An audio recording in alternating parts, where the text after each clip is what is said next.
We've been fighting a long time, and we have all lost so very much, so many loved ones gone. But you are not alone. There are pockets of resistance all around the planet.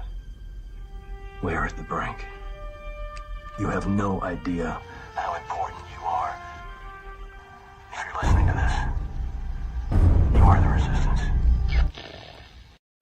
Ave Maria Stella, Dei Mater Alma, ad semper Virgo, Felix te porta. Good evening, wherever you are. Stay with Sensus Fidelium, coming at you with iCatholic Mobile, with David of iCatholic Mobile. Welcome to the program. If you guys haven't heard of it, you will now. There's a Catholic cell phone service, and Dave's going to tell you a little bit about it. So, Dave, good evening. How you doing, man? I'm well. Thank you for having me. Thank you. You're welcome, sir. Let's go right to it. How did you get into a Catholic mobile network? What is a Catholic mobile network? That's the two great questions, because those that founded the company and myself spent a career in telecommunications, building mobile phone companies. We're launching brands that like Virgin Mobile, Boost, Metro. We're the guys behind the scene, behind the curtain, that design the platforms and know how to get those things out and engage customers and drive mass adoption. And after spending a career offending the Lord in so many ways, one of our priests, after doing some spiritual advice for our team, we were doing some consulting work, suggested that we take all of our combined knowledge and do something for God with the same thing. So we created an ecclesiastical enterprise, as it's known, where all the profits go to God. We pay our people a living wage, and we give everything back to God. And we do that in several ways. We support Catholic media like the Stations of the Cross and a bunch of Catholic radio stations. We support mainly, however, traditional religious orders, priests, monasteries. But what really drove it, what was the aha moment, was extra Ecclesiam Nulla Salus. So there's no salvation outside the church. And it really woke me up, as my, Greek Orthodox grandmother in hell, and we won't go to whatever, we think about that and to discuss the doctrine. But for me, it said we have an obligation to evangelize, and there's nobody better at that than yourself and Sensus Fidelium and in the Stations of the Cross and all those that are out there doing a great job, saving souls, literally saving souls. Those people that are looking to enrich themselves with knowledge of the faith, particularly tradition. I spent most of my life, not knowing a whole bunch about what happened in Vatican II. So it was Catholic media that really started that process of learning, and it's what you guys do that are out there saving souls. So what we did is created a mobile phone company, just like any other out there. Except we give our profits to support religious orders and Catholic media. It's a straightforward proposition. We use a major networks towers, and we have our own switching facilities and a lot of expertise, and that's what we do. All right, so why should if someone has a cell phone, I had, when you hit me up, I had Spectrum. And you told me they were doing some things that not so good, and I had no clue. I'm well plugged into the crazy town things. To me, I do Clown Planet News. I'm connected. I had no clue about what you told me about what Spectrum does, and I'm sure the other things go with Sprint or just name your group. So, yeah. It's astounding. There's about $500 million that have been plowed into very left-wing, more specifically a woke anti-Catholic agenda or a very heretical agenda. And they include paying to transport employees and their family members that have the insurance plan to an abortion. You could say, if you were Verizon once upon a time, well, Planned Parenthood's really about women's health. And I'm going to say that I believe that you really believe that, okay? Let's pretend you believe that. But when you start paying the Uber to get them over to an abortion clinic, and that's what's on the form, now you know. Now you're driving the train to Auschwitz. So I mean, just that alone with Verizon, which is what Spectrum uses, T-Mobile is the worst of the offenders. I mean, they gave $44 million last year, 7 of it to Gavin Newsom. We all know what he stands for, what he represents, and a lot of transgender support, a lot of transgender and minors. You go in during Gay Pride Month into any T-Mobile store, and you got to run for the hills. They support abortion aggressively. Verizon has come off the masthead at Planned Parenthood, but it's hard to say how many other things they are. But even in their federal election commission contribution reports, it's all FEC, public knowledge. That the candidates they support. I mean, wildly anti-Catholics, in almost every aspect of our doctrine and traditions. So I'm going to say, if you don't have iCatholic Mobile as your network, it's a good idea to switch over. So you're almost everybody, right? Almost everyone. Now you get into the real small guys. The big ones like TracFone and Net10, and they're bad. They're all owned by the Carlos Slim and family. But some of these smaller MVNOs, they may be just neutral. They're neutral. So then they would say, well, if you're with a neutral one, you're not doing anything bad. That's fine. But know that with every call, with every text, you're supporting, a holy priest, SSPX, FSSP, Institute of Christ the King, several other monasteries, and so many that you're well aware of. Yeah, just the other day, you got the whole Benedictine nuns all set up with internet and cell service. I think you said, right? Yes, we are hesitant to promote them, but we have. But if who we have, because we've had our conversations, and if you're a traditional Catholic, it's the who's who.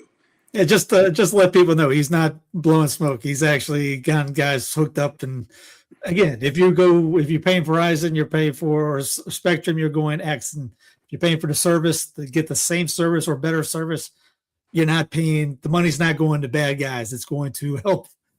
You get the cell service, but you're paying for helping Catholics. A Catholic company for Catholic priests, religious, right? And before we get into the content, something that's not, as promotional as I've been, and thank you for that. I think that it's important that, people know that we're consecrated. It's in our logo. The company's consecrated to Mary. We're very seriously, this company, if it doesn't sound, to a lay person, a non-Catholic, they're going to say it sounds weird, but this company actually belongs to the Blessed Mother.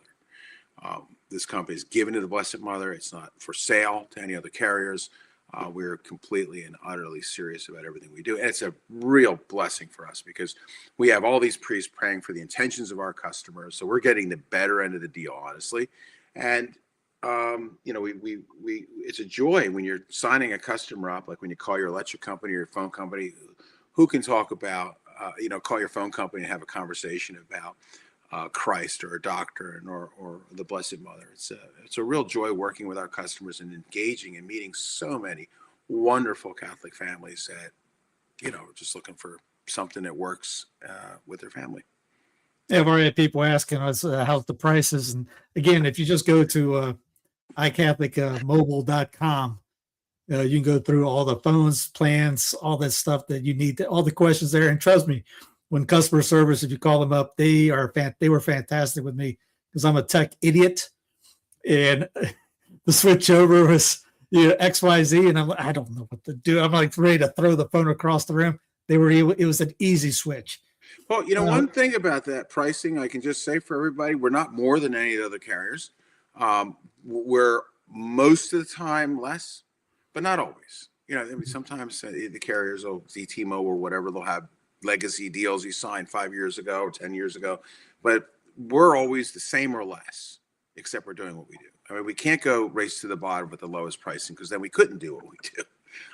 But we're definitely not more than any, and we're usually somewhere between 15 and 20% less. Yeah, I thought they were comparable. Spectrum was for just because if you get the, what was it, the bounce off the cell towers deal, which they promote on their ads, then it was like $15 a month. But the problem is you're never bouncing off that Because for you to have, they need towers literally every 15 feet, and they don't have that. So the cost goes up if you hit after a few gigs. And the when you had the unlimited, it was like $40. So yeah, it's. I mean, I didn't look at yours going, wow, you guys are breaking the bank. No, it was comparable or better, like you said. Plus, again, even if it was a $2 difference, the money's not going to help people do nefarious things. Yes. Yes. So, another thing was, which we titled the thing, was about cell phone service to keep kids, protect kids. And that's a big thing now these days. And I'm not going like Australia is trying to do the ban of the teens, which I know is a lead up to digital ID and digital license and all that. So they're using the kids to bring in nefarious things. Whereas where you're talking about things, you're just actually trying to help the kids. Yeah, or at least the parents. I mean, there are. All right, so right now we know that social media in general and using data on the phone, that's usually what they're accessing, is psychologically, physically, socially, and mentally and spiritually a dangerous place. All right, it's a real dangerous place, and when you start young, it's addictive. So a lot of parents are concerned, but I also hear a lot of parents and I, that are our customers, and they're saying, oh, little Billy needs more data. He's up to 22 gigabits. What's he doing on the phone? I'm not saying he's doing anything bad, but he has access because evil finds you. You don't need to find it. The algorithms at Facebook and everybody use find you. They push content based on your age, your gender, your location. They push it specifically to schools, called School Blast. They determine where you're likely to go to school, when you're likely to be in school, and they push things. They push them to adult males. They push stuff to sex traffickers, and we'll get into that. It is a very dangerous place, to the point where content filters aren't enough. Those scammers always figure out a way. I mean, I've come to the point now where I think you tell parents, get them off.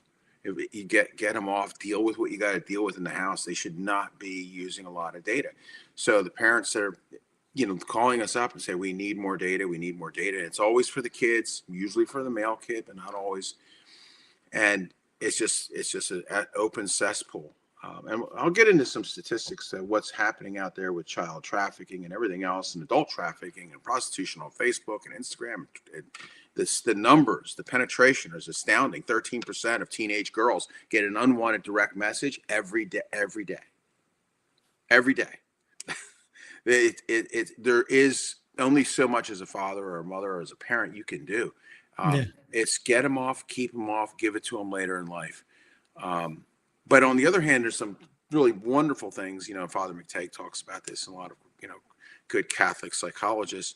What you can do as a parent, setting boundaries, no phone-free zones, family times. And, if you want, we could talk a little bit about those recommendations that are kind of gleaned from them. Get back to the old ways. I mean, I remember when you grew up, you were a kid before a teenager. I don't remember having a cell phone in my pocket when I was playing. We played ball. We went outside. You played chess, checkers, board games. And just because you're in the 2020s doesn't mean you have to have a kid 15 years old with a cell phone. It was 2010. Facebook launched its mobile version where you couldn't get pictures. You got the profiles, right? Yeah. It was not really fast after that, about 2011, that you can see regular profiles, and the performance was still bad because the networks were still 2.5 and 3G. But really quickly, down 10 years ago is when you saw the big boom. So it's only been in the last 10 years. So how did we raise kids? How did they survive in school without social media, without data on their phone? It's so I think you have to set boundaries, and that's really important. You have to, but it's not just about saying you can't do this and you can't do that and you shouldn't. Explaining why is important. Having a conversation about the danger. So if they don't agree even after the conversations, but regular conversations need to be had. It's boundaries around limiting screen time, the hours a day. What's interesting is parents trust, just like some of us who came to TLM later in life. We had no idea what was taken out of the Mass, right? I didn't 8 years ago. So there's a lot of things you don't know. When you say, the American Pediatric Association recommends no more than 2 hours a day of screen time for a 2-year-old. And you have to think about that for a second. No more than 2 hours a day on a screen for a 2-year-old from the American Academy of Pediatrics. I mean, these are our doctors. Yeah. I mean, it's so easy. You want to give that screen to a kid that, it becomes a babysitter, but it's, we just have to somehow, I know it's hard on mothers, raising kids, it's a difficult thing to do. Traditional families have a lot of kids. It's even harder, but we got to, Nancy Reagan, this thing, just say no. There has to be a way to raise your children without a device, and they're not going to fall behind in school. They're not going to fall behind in learning technologies. These kids are smarter than we'll ever be. You just don't need it. And if you're going to do something educational, you're sitting down with them. You never put it in their hand and leave the room. It's just, common sense. Having family time, just no phones, but that includes dad, right? It's important. Emails, or mom, or whatever it is. You go into a room and you see everybody at a holiday dinner, and everybody's on the phone at the table. Yeah. So screen-free zones, living room, family room, kitchen, whatever it is, really important. And then go at night, have a basket. Everybody puts their phone in, including dad and mom, unless one of them's a trauma surgeon on call at the ER. Or a fireman or something. It's funny you said that, because when I was a personal trainer, we'd always buddy. There was one of my bartender buddies. He was he'd always make fun of the guys walking in and with Bluetooth and a headset in. This is back in mid. I think he's talking to himself. Yeah, this is like mid double aughts, late double aughts, early 2010s, and he's like, he would just go, "You're not that important unless you're a doc. You're not that. You're not on call or anything like that." And yeah, you got guys there, you got the pocket phone and all this. But you brought up about education. It was the first full year of Florida in-school cell phone ban was in effect. Student test scores went up 10% at least. So it's you don't need. I was thinking, remember T85 calculators, because there was a ban here. They were thinking about getting rid of cell phones in schools. The HPs, Yeah, and I'm thinking, man, how do you not cheat like your brains out on this, especially with AI and all that on your cell? I mean, we thought we were doing it in T85 when you got to program the formula in the thing. Well, they got people to the moon with a slide rule. Yeah. Does anybody know what a slide rule is anymore? Yeah, it's it's incredible. That's a great statistic. Yeah. Great statistic. That's powerful. Yeah, you see numbers go up, and pay attention more. I mean, I know like homeschooling, we don't. We still use old book. We don't use any screens or anything like that. Even though I brought up, I've asked, so what do you think about this? Her and I will talk about it. I go, what do you know? She's more she knows she's an educational background, so I'll go, what do you think about this? She goes, well, let's just stay away from the screens until we get. I was like, no problem, I get it. I mean, my first computer, we were what? No, 15, husband 16? And wives are bringing, they bring up they go to bed at night. They each put their phone on their nightstand. The first thing they do in the morning is take a look at it. Yeah, you're right. Yeah, people don't talk to each other. They just they're on their cells. Yeah, there's a lot of studies out there too. Going back to the boob tube and TV, is that watching screens and the emissions from screens, and that's TV. It started with TV. If impacts your REMs, right? Impacts your rapid eye movement and impacts the quality of your sleep. So, I mean, it just makes no sense. Start to mortify. Just start to mortify 5 minutes, not 5 minutes before bedtime, 10 minutes, 15 minutes. Next thing you know, it's an hour before bedtime, you're putting your phone down. And then you try your mornings, with your prayer times, 5 minutes after you wake up, 10 minutes after you wake up. You don't touch your phone. At first, it's really hard, right? There's a priest that uses our service, and he says he wants to put iCatholic out of business. He goes, I want to put you out of business. And I said, why is that, Father? What do we do? He goes, because we're all carrying around a near occasion of sin in our pocket. It's not a phone. I thought a phone was for talking. He Krusty, he's spot on. He's right on the mark. Well, we're old enough to remember cell phones when you had it was only about talking. You stand, you close it up, and that was it. You didn't. Maybe a text every so often come through, but it was literally for phone calling. Now it's your personal, not only tracking device, but it's an internet. It's got your own web browsers. People don't even have computers. They just got that. Well, there's some good tools out there. If people, Google's kind of the evil empire, honestly. But, They do have a good tool. It's free. It's called Google Family Link. So if you have an Android, that's worth getting, because you kind of you can not only block certain things and approve them, but you can track the other phones in the house. You can know if they try to remove the app or go around it, because kids will figure it out. There's no technology they can't figure it out. There's Apple Screen Time. It's pretty good. It's built into all the Apple, so these are free. There are blockers and things that you can pay for, like Covenant Eyes, Net Nanny, Safe Lagoon. They're all good. They're all a little cumbersome, and there's always a trade-off. When you start filtering data and impacting the performance of the phone, things get a little quirky, and you kind of fine-tune it. So none of them are perfect, because it's forcing the phone to do what it wasn't built to do, right? If that makes sense. Kaspersky makes a good one if you're not, if you have any problems with Russian companies, but they make a really good. It's called Safe Kids. So. No, good. I mean, I'm putting them back in my mind. I'm going, yeah, but my kids, I'm not even going to get. They're not even going to get one. They're like 22, anyways. And if anybody wants to, they call us. If we're really busy, we'll have to call them back. But effectively, there are a whole bunch of default settings on these phones now you want to turn off, like 20, 30 of them. And they're not in the normal place, privacy and security, of the obvious place you would look to stop personal information from going out. For everything from how you use the compass to, the obvious stuff, right? The emails and those things. And all this data is being sucked out and eating data that you're paying for, by the way.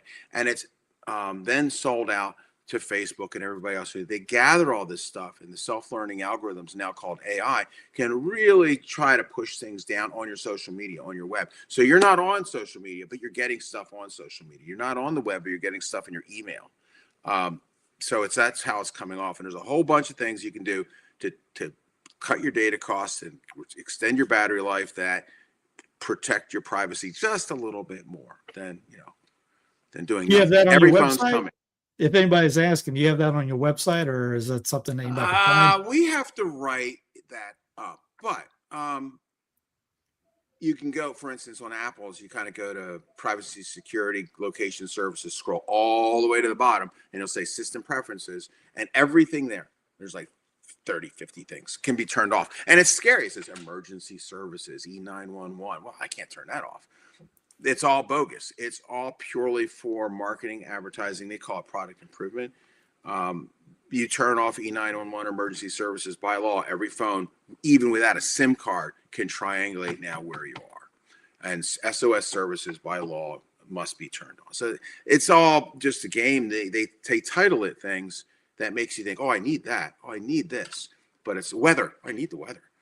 It's no. Go outside and look. You can see it's sunny. Did he buy a raincoat that day? Did he look? It's about it's what military intelligence does. It's all this little bits of compartmented information that put together, a good analyst can say, okay, he's going to do this. He's going to go here. He's going to like that. He's going to be here at this time.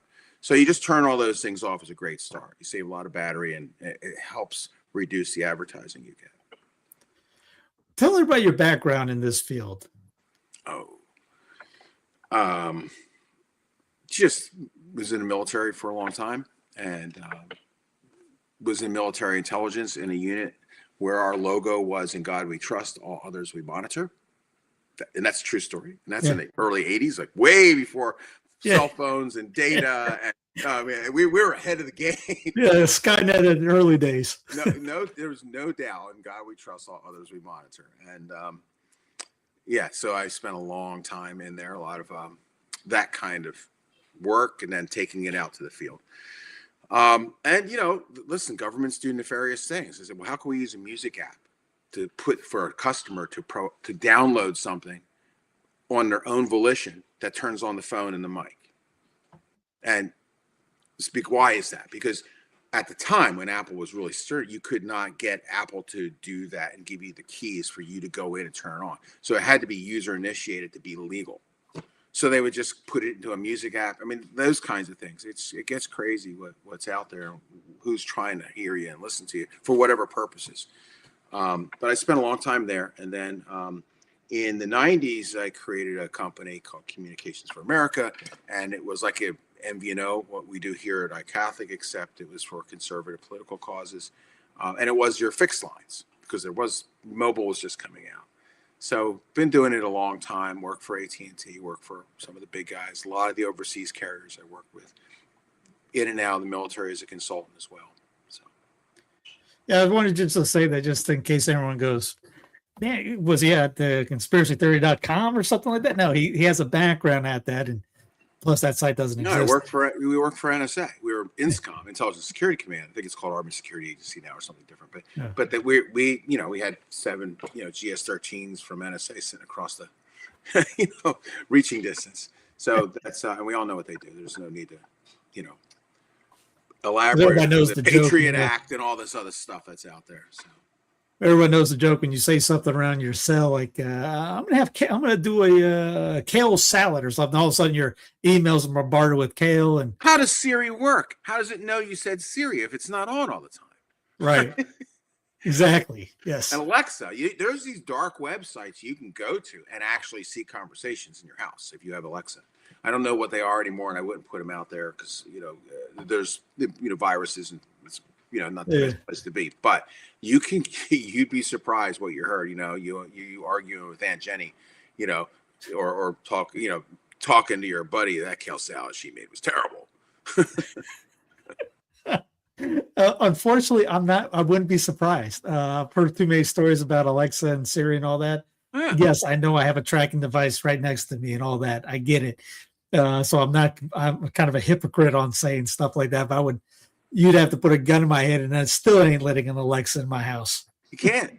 You really can't. I mean, it's on all the time. So what's it doing with that audio feed? It goes to a server, then they interpret it. Did he ask me a question? No. He's talking about Billy's math grades. Well, how long do they keep listening? Yeah. I remember we were sitting around my campfire, but a priest, a friend of mine, and myself and another friend of mine, we were sitting there joking about politics, and someone said something about Hillary, and we all looked at each other and then looked at it and grabbed our cell phones. That was John saying that. Not me.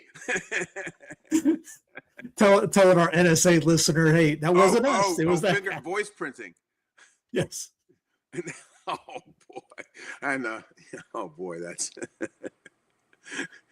I didn't get it right away. So I'm not the sharpest knife in the drawer. No, you're good. Well, I mean, it's even in the Vatican with AI in the Vatican and things like that. You want to go there? You're the expert. You're the expert on this. No, I'm not an expert. I just feed. I like everything else. I'm just a point guard. Truth in lending here. I'm not an expert at all. But when we were building the company, we needed AI for efficiencies in the network side. Okay, you need it. You have to have it. And there's good things it can do. There's AI in our help desk because you can't have all these agents just waiting around for a call. So it starts with AI, and we call ours Thomas Aquinas or just Thomas. And it's not bad, but it's really a process of constantly training it. So, it's not bad. So now we've just said, what, let's just grab the call, tell them we know they're there, and find someone that can chat in real time or whatever it is. But Sundays you're going to get more of it because we're low staff on Sundays for obvious reasons. So we were looking for something, and we wanted to create like a channel, like Kennedy Hall's creating those guys right now, with like a digital daily wire for Catholic stuff. So we're looking at AI, and I found a company that does this they're the Vatican's choice for AI, to get all of that repository of millions of documents of data and digitize it and present it out there. And AI is really just this kind of giant database, right? So how quickly you can traverse against, instead of one server or a server farm of data, now data from all over the world and present something that you've determined is relevant, which is the key. So the people running the AI process in the Vatican are the Pontifical Society for Social Services, and this is a good one, the Dicastery for the Formation of Faith. And the main objective is to develop an AI for kids to research the faith, for catechists, and for priests to write homilies. So you wonder, okay, well, how is it being developed? And it's being developed in a way where it's a lot of data to get uploaded, digitized. and translate it. And John the Apostle, well, he wrote his Gospels are all in ancient Greek. And the concern in a conference they had in October of last year in Rome with sponsors like Dell, Google, I mean, a lot of the NBC, the ones that brought us the Summer Olympics, these guys are wondering how they can nuance ancient Greek and St. John and the Holy Spirit's words. They say, well, how do you take ancient Greek and nuance it for a young person? What are we nuancing? Who's doing that? Who's reinterpreting Christ? They say, well, he didn't really mean it that way, because in the modern world, he means it this way. And this is a true story. This is what they're doing. And they're starting with documents that are from the past 60 years. Because, who needs Aquinas, And I'm sorry to be so flippant about it. I was shocked, just absolutely shocked. Why? Because they're already in English. They're probably already digitized. And if there's a conflict, this is a true story. If there's a conflict in how doctrine is presented, it's Cardinal Fernandez that will make the adjudication. He's the one that's brought us up, Fiducia Supplicant, that guy. So beware, of what you're getting off of AI in general. But, they're really doing some kind of concerning things. The Vatican stressed that AI should enhance human dignity. And they kind of got back into that, how AI should level the digital divide, how it's really something that has a social element. That they're doing some great things too, but it's a shiny object, like how AI is being used in bioengineering. Really important subject, right? Right. Stem cell, really important. And the Vatican's on the right side of all that stuff. But that's really the shiny object, in my opinion, because what they're not doing is, when it comes to the formation of souls, they're not being so diligent about it, sticking with doctrine or tradition. The Dicastery of Doctrine of Faith is currently preparing documents on a lot of subjects with AI and collaborating with the Dicastery for Education and Culture. But January, they slipped out this document called the Guidelines on Artificial Intelligence. It was the day before Christmas Eve, so it didn't get a lot of play. And these are new regulations that have strict prohibitions on AI within the Vatican state institutions, but they do not apply to the Curia. So they have these rules now that are really strict about how the Vatican can use AI for information dissemination and all that good stuff, but it doesn't apply to the Curia.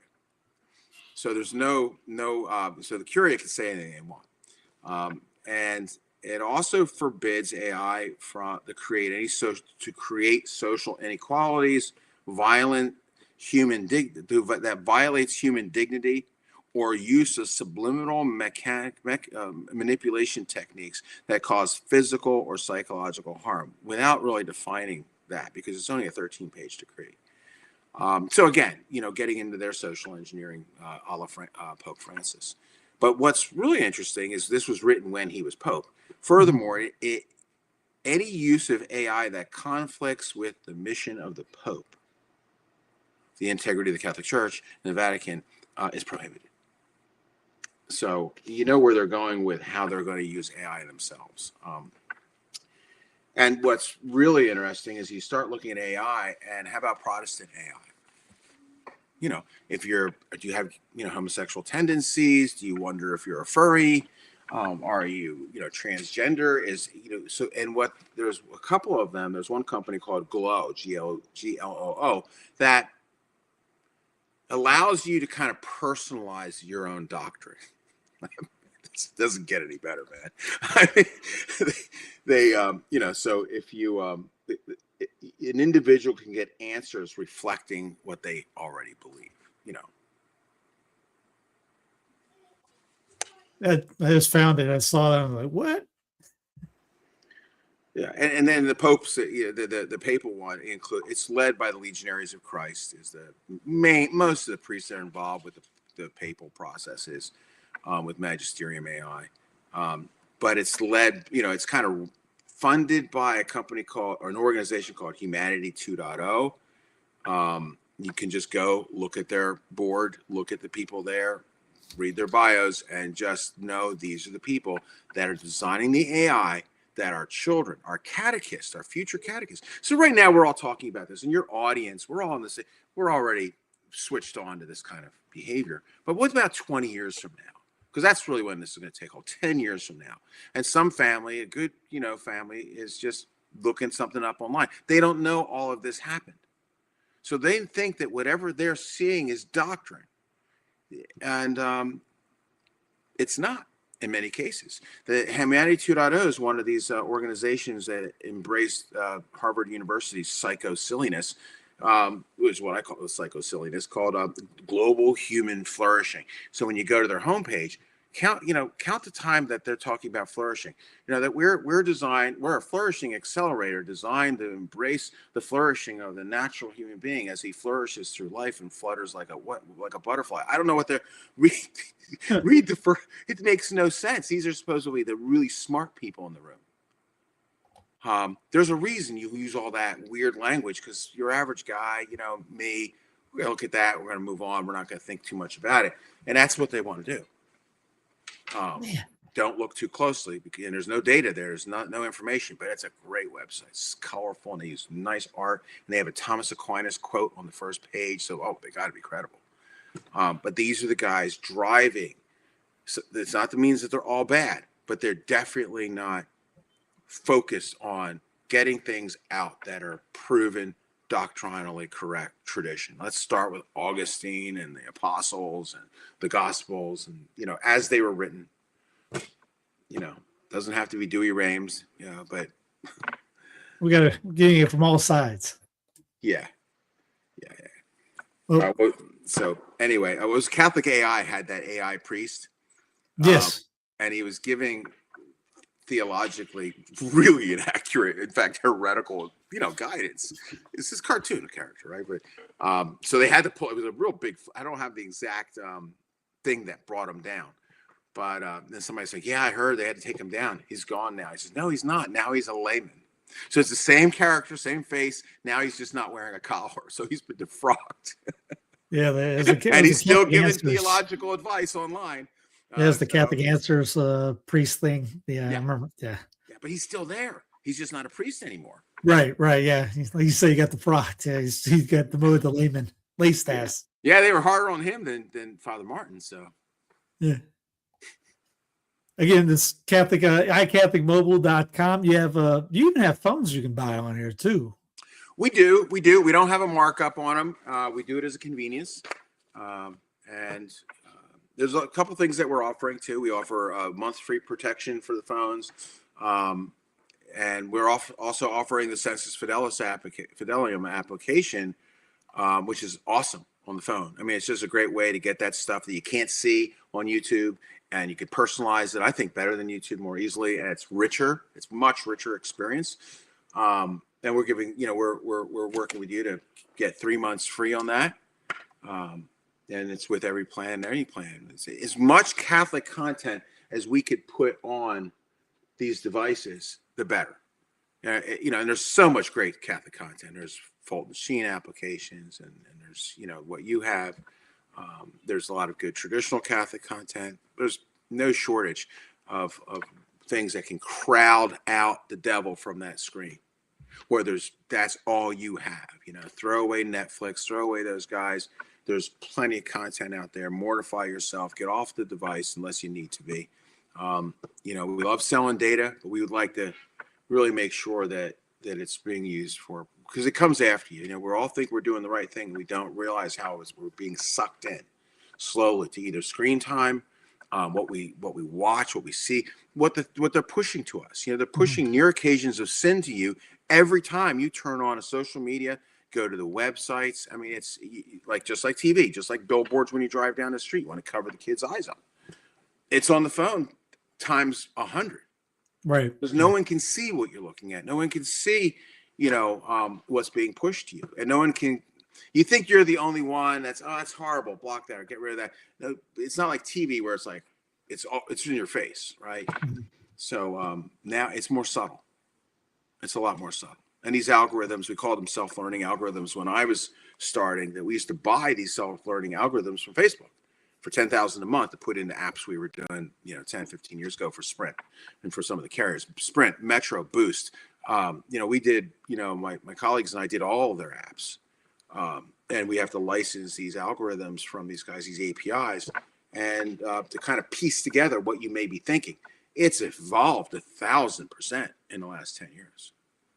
So. Well, again, at CatholicMobile.com, check them out, give them a call. At the bottom it says, ask us. Hey, hit them up. They will take care of you and answer any of your questions, switch over very, very easily. I remember when you had to perform surgery, get in, take the thing out, put it back in, all that thing, give it a little pump, CPR it, and it's back on. You had to, I think it was a digital, I can't remember what you guys call it. Yeah, an eSIM. And we're launching in the next couple of days a new way of doing it. So you don't even need to scan the eSIM anymore. We can push the load right to your phone. So all you do is you're on Wi-Fi, you do your switch, and you erase the old eSIM, and we can just load it for you. It's got to be one of the newer phones. So it's about 50% of the phones we can do that on right now, where you don't have to do an eSIM or one of those chips. But it's really good. That went live actually today. It was a little buggy. We pulled it down. You're not going to hear that from your other carriers, but we have to face the confessional. So it was a little bit. It was more on our side, not the customer side. Yeah.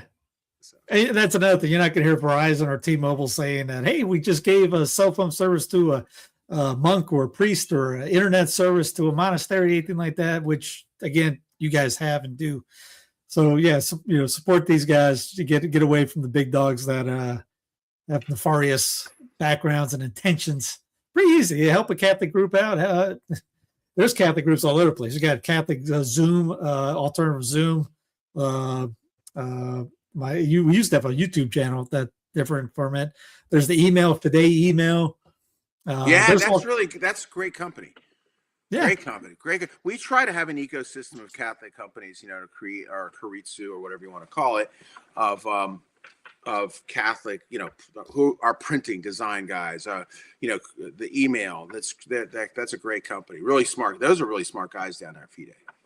Oh yeah, there's a bunch of smart techies out here, and if you go to the sensusfidelium.com website, I have on there businesses, Catholic businesses, and some of those guys are on here. We're on there. You can just click it. It'll go to the website. So click on Catholic Mobile right there.